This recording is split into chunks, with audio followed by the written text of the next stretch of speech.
Good afternoon, everybody. I hope you're all doing very well. I told you I'd come back in a day or two, and I finally got it in the mail, so I wanted to do a little show and tell. This is the Lost Tarot of Nostradamus, and I was up till about 1 in the morning last night just reading and looking at the cards. Very excited. I've been wanting this for a long time, and it was a belated Mother's Day gift. So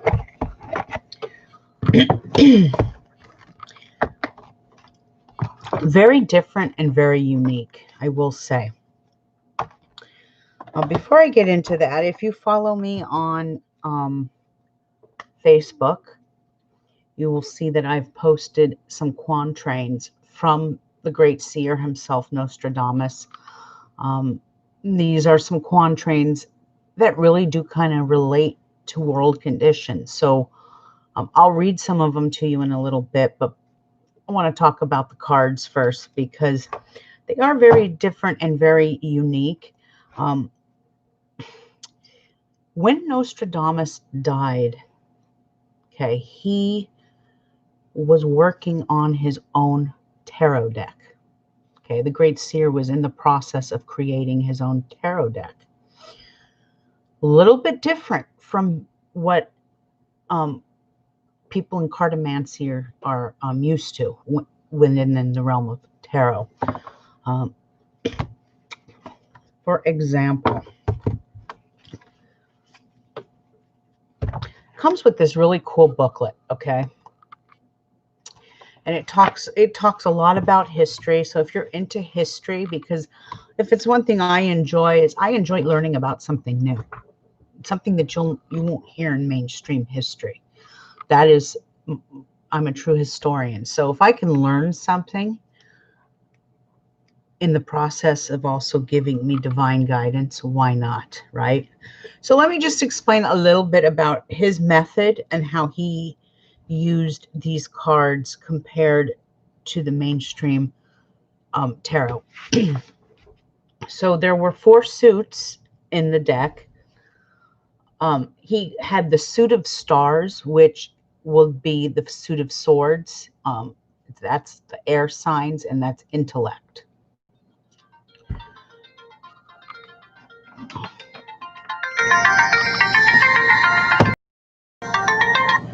I am so sorry. Wait, so I can't turn my phone off. Okay, then he had the suit of moons. Now, the suit of moons, when you think of the moon, what do we think of? Think of alchemy and think of cosmic emotions. What is the moon? Emotions. Well, this represents the cup suits in the mainstream tarot. Cups is about emotion. It rules the water signs. Makes perfect sense. Suit of suns. Now, when you think of the sun, what do you think of? It's warm, it's hot. That's the wands. The wands are the fire. Action. Then there is the suit of spheres. Now, the suit of spheres is the pentacles. Now, what's interesting about what I've been reading is, and I've highlighted some stuff that I'm going to read to you. The suit of stars is represented by religious figures, the suit of suns by monarchs, and the suit of moons by occultists and philosophers. Now, the suit of spheres by alchemists and scientists. And then it says, finally, to bring to shape of a deck another element which would have been immediately recognized as important by people at that time. We added 5 significant metals. These are the metals of alchemy now. All of them are connected to the science of alchemy. And those metals are gold. Especially, it's talking about the major arcana here, very much in vogue. Those seen as suspect. In Nostradamus' lifetime, gold stands for the major arcana, Mercury for the stars, copper for the sun, and silver for the moons, and lead for the spheres. Each of these is represented by the colors of the arches, which frame the image in the Lost Tarot. So I'll share with you some of the cards in a second. But I just wanted to explain a little bit about the way his method is. So it can get confusing. And once I'm able to master these, I will start incorporating them into a reading. In fact, I'm going to use Donald Trump as a guinea pig. And I'm going to do his stars. I'm going to do a full Astro Tarot reading on him using this deck. In about a week, I will do that. I want to practice with him a little bit, but I do want to share with you the cards a little bit.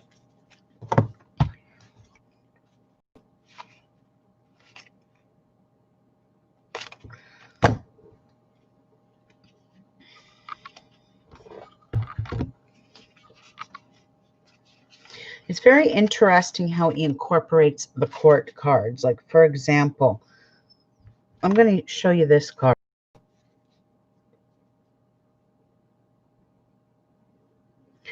In his deck, this is called the Papess, P-A-P-E-S-S. Now, I noticed that because of the time that these were created, the 15th, 16th century, this is even before Galileo was discovered, he had to incorporate, hi Gail, how are you today? He had to incorporate his religious beliefs along with creating this deck of cards in some ways, or he probably would have died a lot sooner by the church or the monarchy, whichever came first. But if you look at, I just drew a book. Now where did it go? There it is. If you look at this card, I found this very interesting. The Papess. If you look at this card, the Papess, and you read about what she represents, this makes you kind of think. I'm going to have to go and do some research on when, let's just do it now, when Joan of Arc was around. Let me just look here for a minute.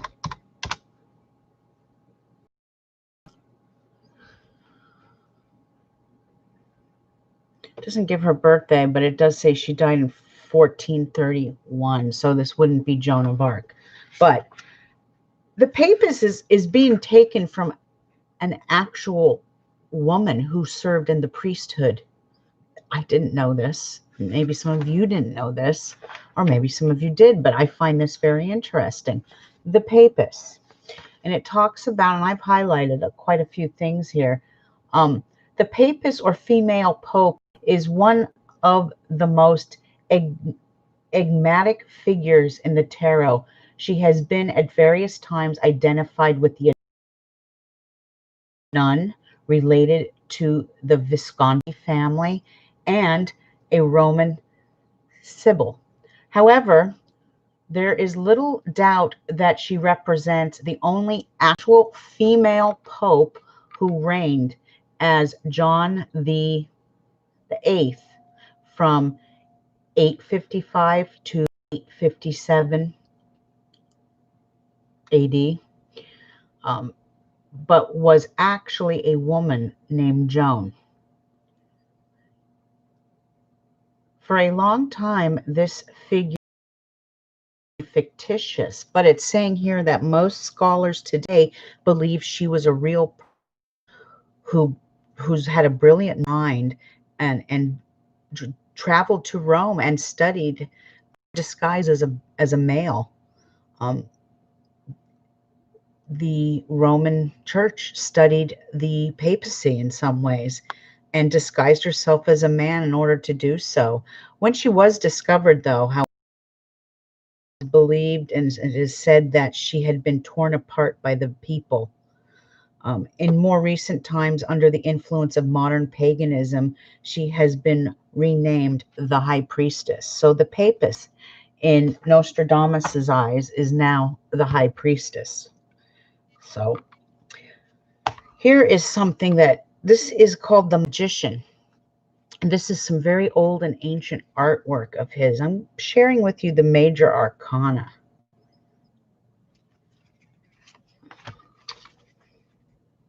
The Fool.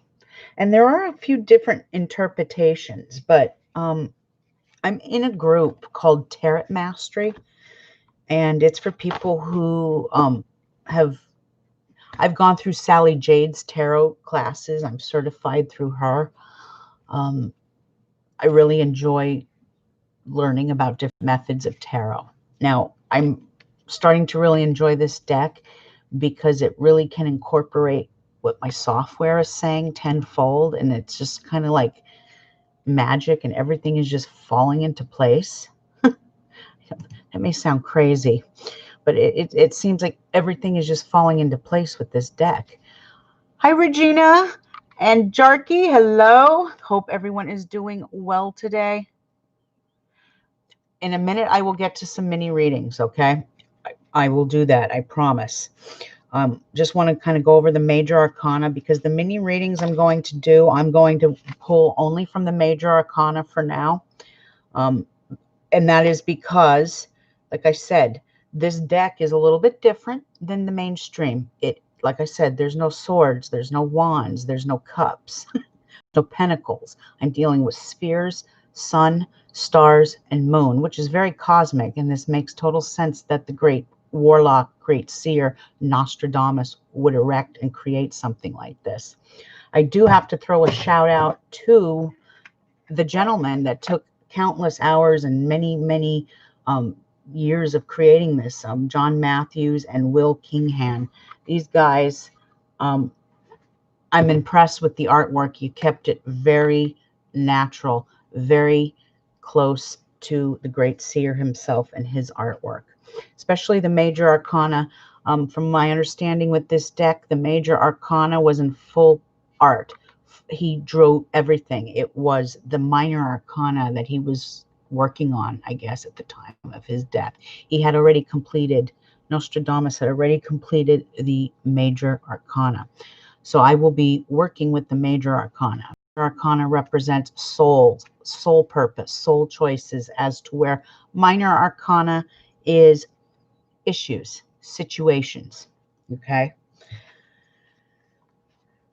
But before I get into that, I want to show you just a few more of these.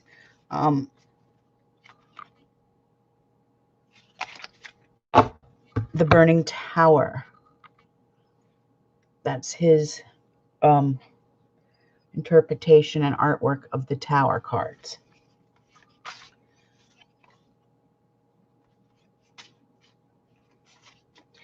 The Death card. I like how he kept it real simple.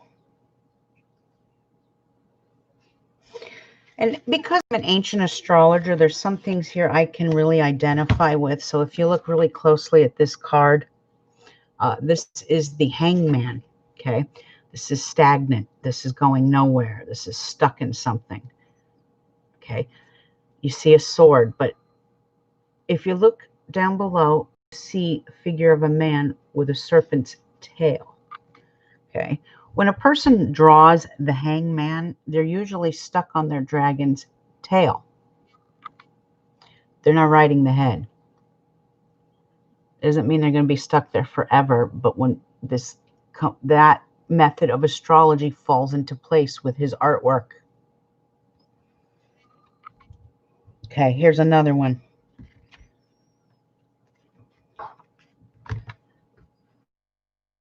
Something.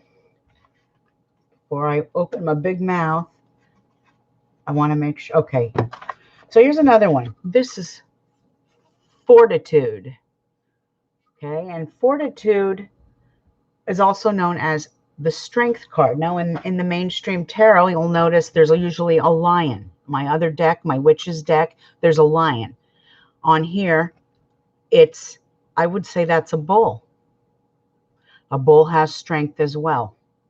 And you see a moon there. This is very much even though the strength card is a Leo card and it represents strength, it represents Italy, it represents France, his interpretation of fortitude represents a bull, which is strength. It represents Venus, Merrill Lynch, money. This is strength, though. So his interpretation of things was on a very cosmic level. He was very advanced before his time. I almost want to go out on a limb and say, you know, the person that taught me this method of astrology was abducted. I wouldn't put it past Nostradamus to have had those same experiences and maybe never wrote about them, never talked about them, because I mean, after all, he lived in a time when you could lose your life. I mean, this was in the time of people believing that there was a flat Earth. You know, this was right before Galileo came on the scene. So Nostradamus was advanced beyond his years, and he could have been an extraterrestrial. He could have had extraterrestrial knowledge downloaded into him. So that's why I find this method of astrology intriguing, because not only does this method of astrology, not only is this the method of astrology that the Illuminati and the reptilians practice and know, and by not knowing it, you're at a disadvantage. This is their way of controlling the world. Knowledge is power. The popes know this. The priests know this. They've been taught this through the centuries. And it shows you through Nostradamus's own tarot deck that the priests were directly involved in this method of astrology, ancient astrology. If you just look at, for example, on his moon deck, he had, these are the moons, the suit of moons. Is this the suit where it has, okay, this one has the masters, the prophets, the prophetess, the incantant, the neophyte. And this is the moons, which I'm not going to work with today for readings, but I just want to show you. Those are the moons. But on one of these decks, maybe it's this one, it's the stars. He has a lot of religious stuff on his cards. He's got the postulant. He's got the cardinal, the abbess, and the pope. And that's on the stars. So, and then there's another deck he has here, another suit. I believe it's the, is it the spheres, where he has, because when you go into the suit of spheres, this is the suit of pentacles. Okay, so this is the occultist. This is the alchemist. This is the astronomer, which, what gave birth to astronomy? Ancient astrologer. The apprentice.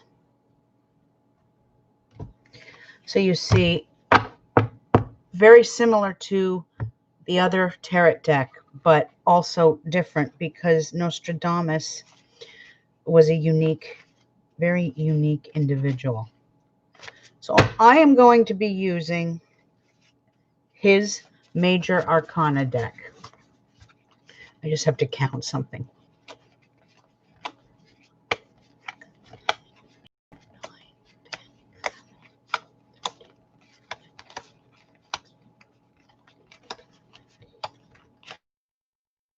Me too. That's how it should be, just like the Hebrew alphabet. The major arcana really sticks with a lot of Kabbalic law. And the 22 letters of the alphabet, the Hebrew alphabet, are in accordance with the major arcana. Also, one more thing I want to say about Nostradamus, and I will start doing mini readings. All I want is for you guys in the chat to give me your date of birth, because that's how I work with Nostradamus and his software that I'm using and the cards. I always like to have a date of birth so I can get I will know immediately where your dragon energy is. Let me just put these cards off to the side and shuffle so there is no confusion. What I wanted to say about Nostradamus is this. He wasn't French, even though he was born in France. There is a bloodline he comes from that I find very, very interesting. He was, I can't know if I'm even pronouncing it right,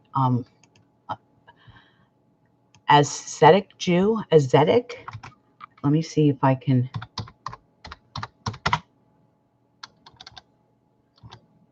Let me make sure I'm. Okay, here it is. Ashkenazi Jew, not zoo.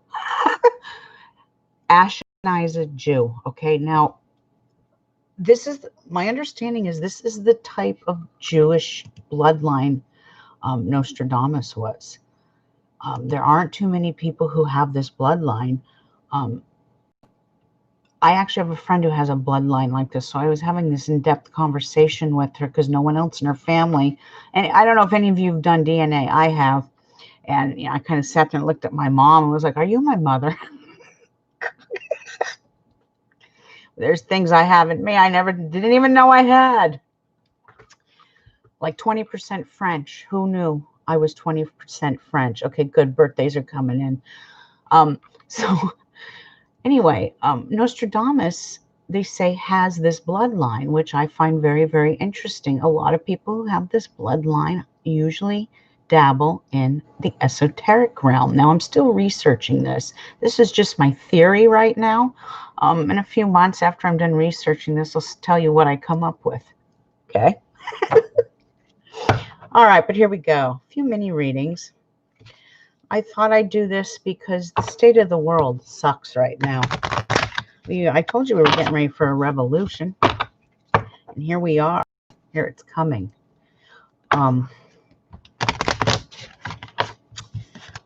My grandparents would tell me a story about why they left Italy. And they actually left Italy well before Mussolini ever came into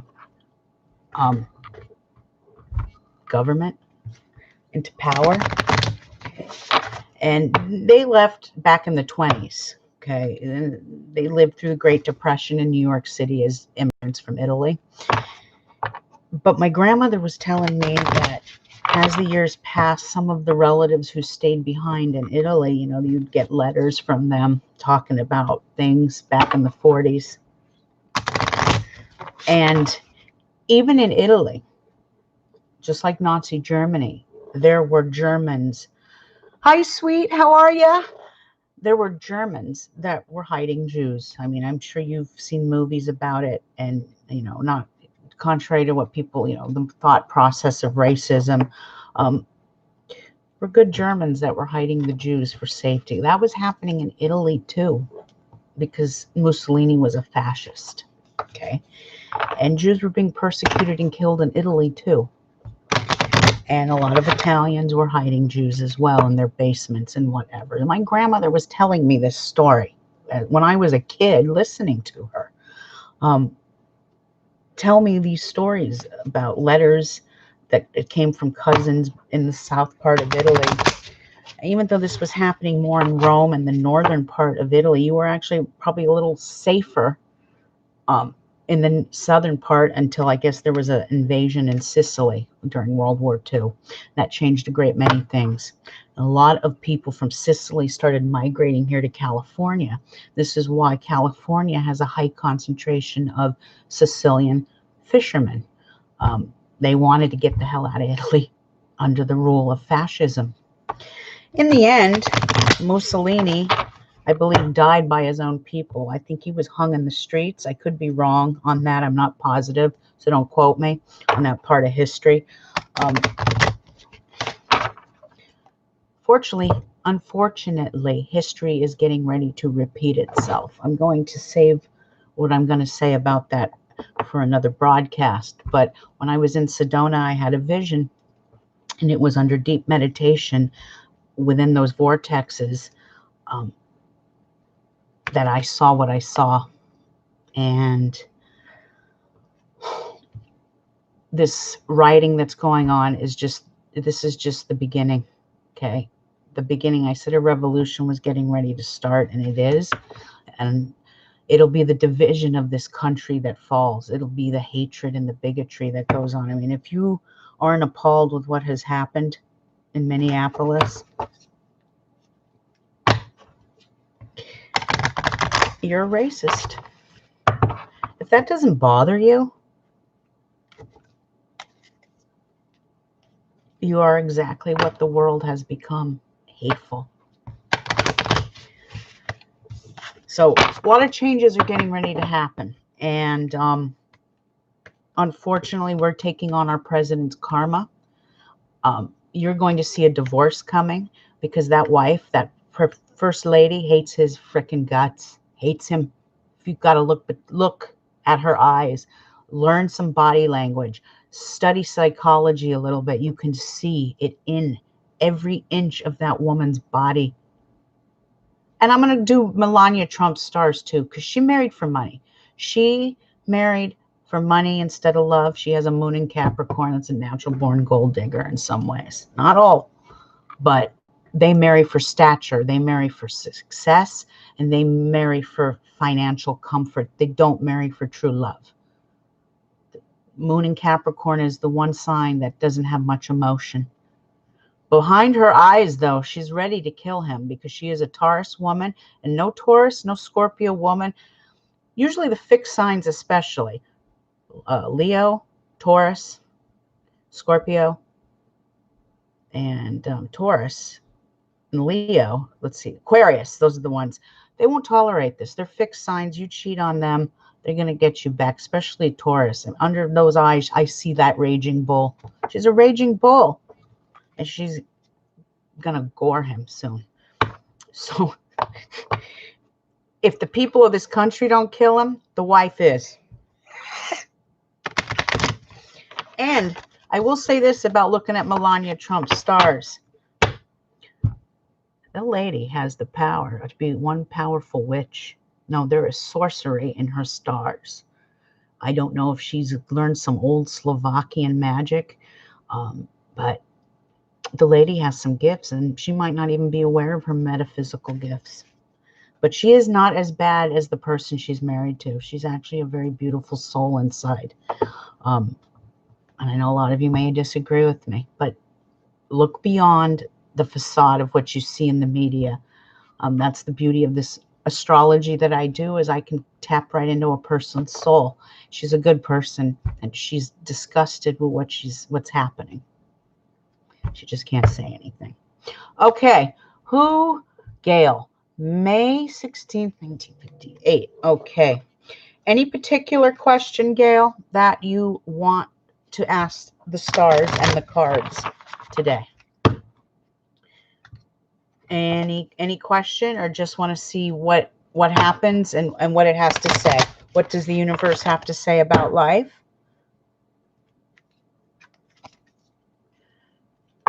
Jakari, if you put your date of birth in, I will do a mini reading for you. Okay? I'm just waiting to hear if Gail. I keep shuffling. Any question, Gail? I am so jealous, sweet. That's my bucket list. I made it to Sedona. I have to make it to Sicily. I mean, that's kind of like the motherland in some ways, because my grandmother had some of her bloodline is Sicilian, even though we're just Southern Italian. Okay, Gail, anything. So yes, I'm so jealous. I bet. I hear people are really nice there. I've heard a few people say they've had a bad experience there, and I've said to them, well, if you go there like an ignorant, piggish American, obnoxious, they're not going to like you. That's how a Sicilian rolls. So if you're nice and tan like a Sicilian, they love you. But if you go there with blonde, blue eyes, you better go there respectful. And speaking their language helps. You just talk with your hands. You see 1111 a lot. Okay. Those are angel messages now. 1111. Those are angel messages. Okay. I'm going to cut the deck. And here we go, Gail. What do the stars have to say? Wow, Gail, this is a very good card. Okay, so this is the Hierophant. The Hierophant, also in my Witch's deck, is the High Priest. It's also in some old ancient decks. It's the Jupiter card. So the stars are telling you, I'm going to read it. I'm going to read from the book because I want to make sure I'm giving you the right interpretation. Now, this is the Jupiter card. So there's luck coming your way in some way. Okay.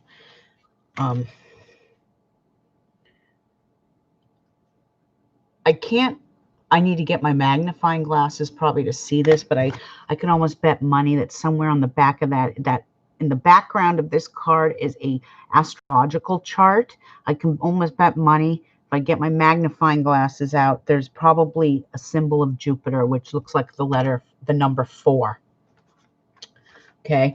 Now, Hierophant is, we call him the High Priest as well. In the pagan version, he is the High Priest, and it represents, it's the master of high wisdom in some ways. So you're going to be lucky with receiving information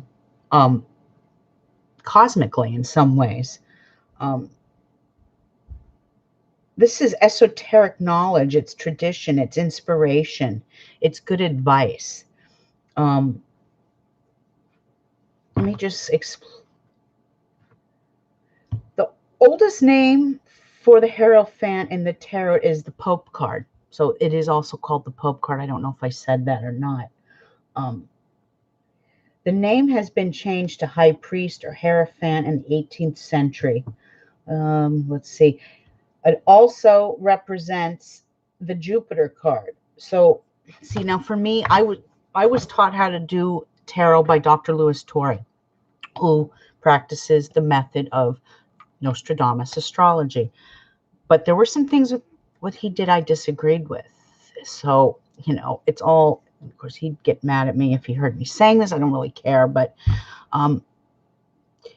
every tarot reader brings something to the table because we as humans decipher things differently. So for me, Gail, because you've drawn this card, this represents Jupiter in a great many ways. And you're born in the constellation in the month of May, which is Taurus. So May, June, okay? I want you to realize where the dragon energy is right now. It's in Gemini. Gemini is your second house. This is your house of money, wealth, possessions. You've drawn this card. You're going to make some money in the next 18 months, hon. You're going to achieve some sort of monetary possession, artwork, expensive works of art, sometimes even inheritance. So this is an excellent card, Gail. You are going to have to keep me posted, okay? Very, very positive in nature. And the 1111 number, that is a very angelic number. It's a very common number. I see 1111 a lot as well. And I think I put this a long time ago. I posted this on my website. I might post it again, what the numbers in sequence appear. Let's see. It's like a synchronicity in some way. Some numerologists and New Age philosophers believe that events are linked to 11 appear more often than can be explained. I always say when you see 1111, that means the angel is trying to give you messages. It's a signal of a spirit presence in some ways, if that makes any sense. Say a little prayer and say thank you to the hierarchies. Maybe it's a hierarchy angel protecting you. Remember, every zodiac sign has their own hierarchy angel protecting them. And I don't have the list in front of me. Jophiel, I think, might be Taurus's. I'd have to look that up. But Gail, look into, I can message you after After the show, I'll message you through Facebook and let you know who your hierarchy angel is. You're welcome, love. Thank you for tuning. All right. Who else? Let's see. Okay, December 11th, 1992. Okay. Yep, racism and hatred have got to go. Absolutely.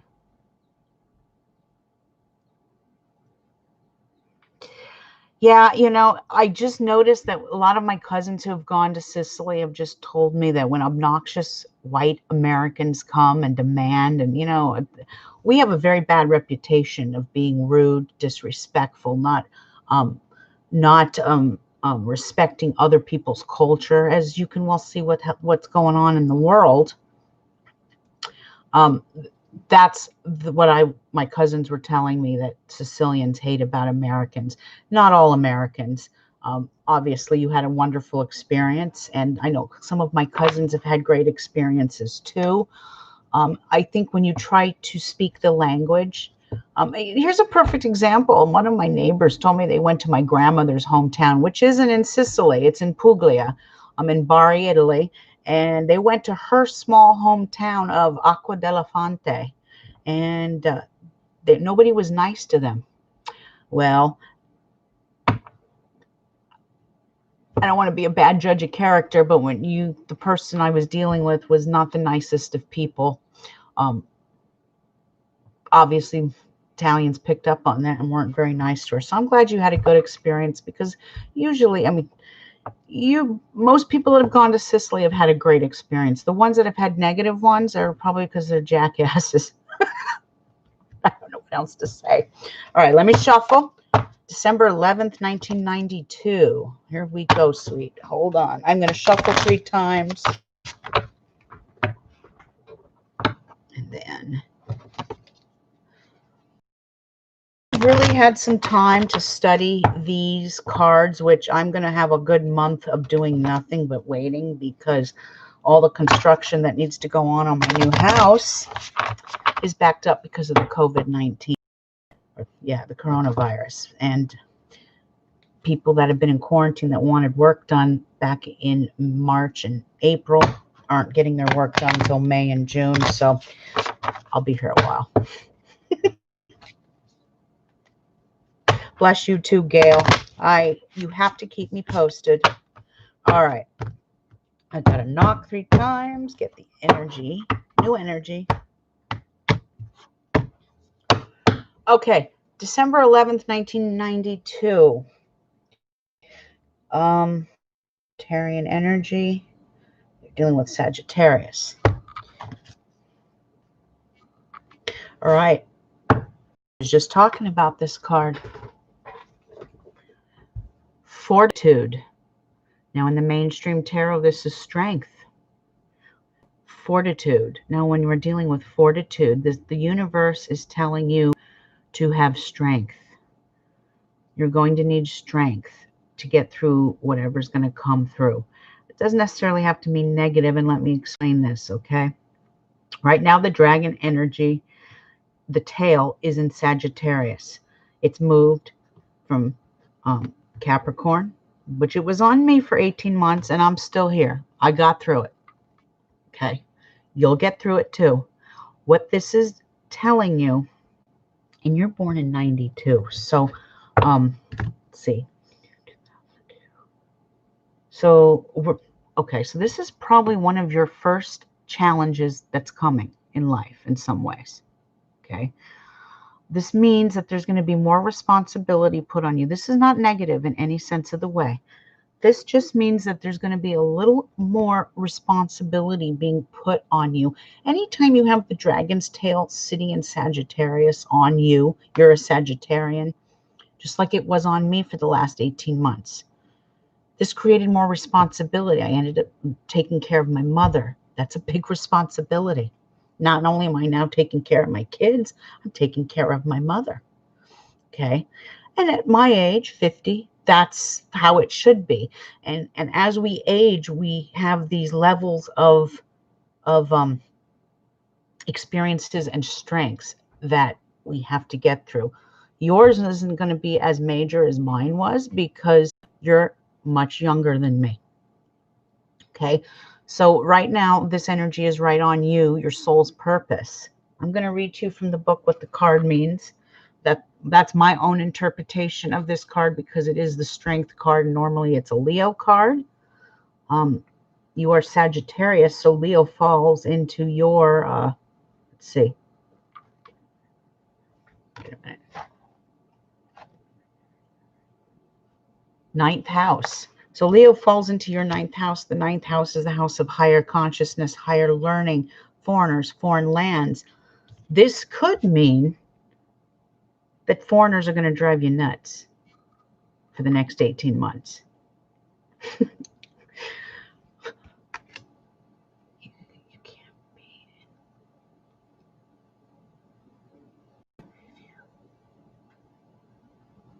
And you know what? Yes, you're absolutely right, sweet. And that's so Sagittarian. Sagittarians love to travel. They're natural born philosophers. They love foreigners, foreign places, foreign lands. And you have a wonderful outlook on culture. And I think if more people did traveling and got to experience other cultures, I don't think this world would be as racist. Really. Once you go out there and you go and you see other cultures and how other people live, you realize that they're no different than you and I. They love just as much. They mourn just as much. They're no different. They're still human beings. So, and I learned this when I went to Central. I spent a lot of time in Central America, in Belize, in Honduras, and the southern part of Mexico near Chetumal, the Yucatan. And it really taught me some things about possessions, things that Americans especially value. And then you go to this part of the world where they're living in palapas, which are these little grass huts. And by the end of my visit, I had good friends that lived there and had bought property in Belize. And by the end of my visit, I was giving away my flip-flops because they were those, you go to Old Navy, you get flip-flops in all the different colors. Sometimes they have $1 sale. Sometimes they're $2. Something as simple as that, those beautiful flip-flops in different colors, these people just loved. So I ended up going and mailing a whole bunch of flip-flops to the village when I was there. This was 20 years ago. That's why my daughter's named Maya. She's my Belizean souvenir, as I call her. But going to foreign lands like you're doing, sweet, and seeing how other people live and how other people, it humbles you. It really does. And it makes you realize we are all one on this earth and we are all connected. One earth, one people. Anyway, I want to explain to you what the Fortitude card means before I go off on my little tangent about that. But that is a very Sagittarian thing. Sagittarians love philosophy. They love culture. They love education, higher learning. You're blessed by your stars, my dear. And there will be challenges coming along the way, but that could also mean challenges with you not, deciding what you want to do with your life, what career path you want to take, because you're young. You're so young that you have your whole life ahead of you right now to do so many things. But fortitude, also known as strength, is the second of the cardinal virtues present within the major arcana. Originally, and probably represented the figure of a Greek hero, Hercules, at one time, struggling with the Nemean lion, one of his 12 mighty laborers, which have been identified with the signs of the zodiac. Another possible contender is the biblical Samson, suggested by the imagery of broken pillars in certain older tarot decks. So I'll have to look into older tarot decks too. Wherever this card lands, though, if I was to do a horseshoe spread on you or a, sweet, I'm still talking to you. If I was to do a horseshoe spread on you or the 12 Astro Tarot with the major arcana, I guarantee you this card, strength or fortitude, would come up in the deck by certain house. It might even come up on the first house because the dragon's tail is sitting on you in Sagittarius. So the universe is telling you to have strength, which you will have. This is also telling me that you are going to have the strength to do whatever it is you set your mind out to do. So you'll have to keep me posted on this, sweet, okay? You speak 3 languages. And you know why you speak 3 languages? Because your 7th house is Gemini. And Sagittarians see life as a Gemini, and Geminis see life as a Sagittarian. So it's not an accident that you speak 3 languages. That is awesome.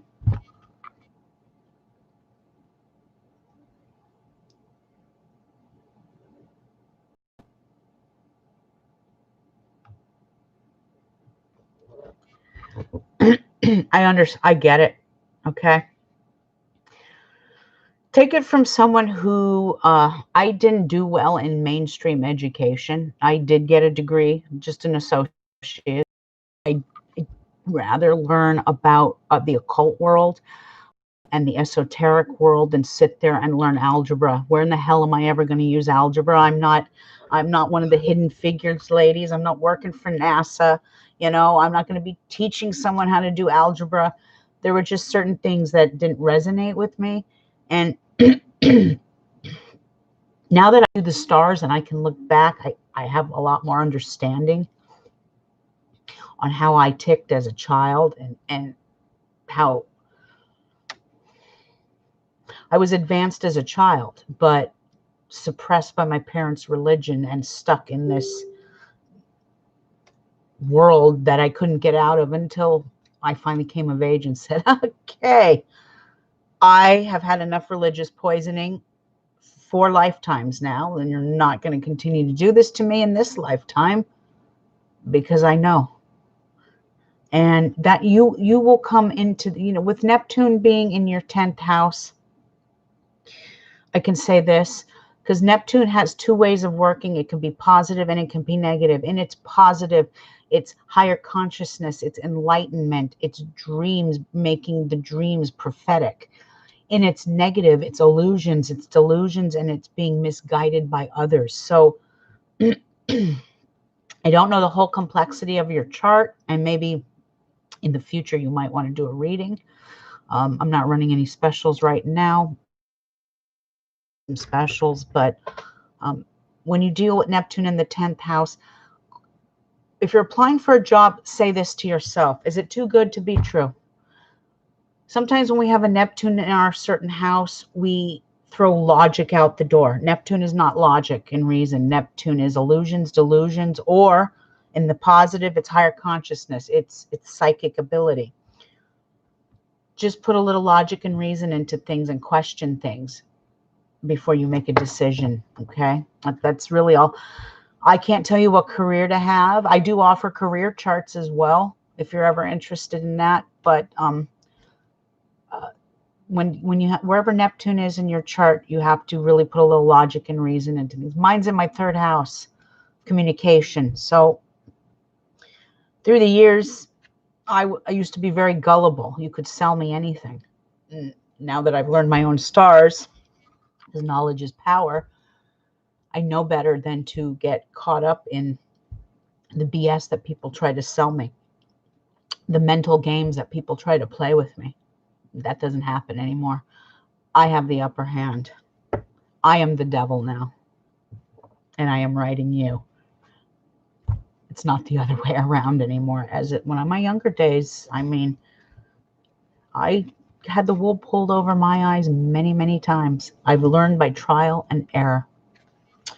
That's because I had Neptune in my third house is communication. It's mental process, siblings, short trips, but communication. Someone could talk a good talk and con me into something. That don't happen no more. So sweet, best of luck to you, hon. I can really feel that you have a strong head on your shoulders and you're going to be just fine. Yeah. I'm not getting any kind of energy off of you where I feel like I'm a little worried about you. I'm not worried about you. I think you're going to be just fine. Okay. Let me just scroll up here and make sure I haven't missed anybody's birthdays. I'm going to get off of this in a few minutes. So if there's anybody in there who wants me to pull a Nostradamus card, I'm working off of his deck now, a new deck I just got, and I need the practice, so I'm willing to pull a card. I just want your date of birth. But if that's it, that's it. I'll probably go on Facebook a little later and do this again. I probably won't share this with Facebook. I didn't put this up on Facebook. I'm going to be in the next 24 to 48 hours. You're welcome, sweet. It was my pleasure. And remember, I'm always here if you have any questions. And yes, Neptune energy can be incredibly frustrating. And I always tell all my clients this, wherever you have that planet placed by house and sign, just give everything a little bit more logic and reason before you make a decision. I have a friend who has this placement in the 5th of love, and she always sees her lovers with rose-colored glasses on, and thinks they can do no wrong until she gets majorly disappointed. And so I always have to tell her, when you're going into the realm of love, logic and reason. I know you want to lead with the heart, but sometimes you need to lead with the head. There are times when you should lead with the heart and not the head. But 9 times out of 10, it's lead with the head, not the heart. Have I confused you all? Gail, you're welcome. So my pleasure, hon. And to all of you out there, sweet, good luck to you. And I'll come back in the next 48 hours. I'm doing one on Donald Trump, and it's really taking me a long time to write this up because, to make a long story short, I got an opinion from a shaman I know, and I got an opinion from a broom sister I know, and each one gave me the same answer. They just worded it differently, and the answer was, who cares who you offend? You're not coming from a political or a religious realm. You're coming from a cosmic realm, and you have to speak the truth. So if my Donald Trump report in the next 48 hours offends you, this channel's just not for you. Anyway, till we meet again, hope you guys have a great day. Ciao.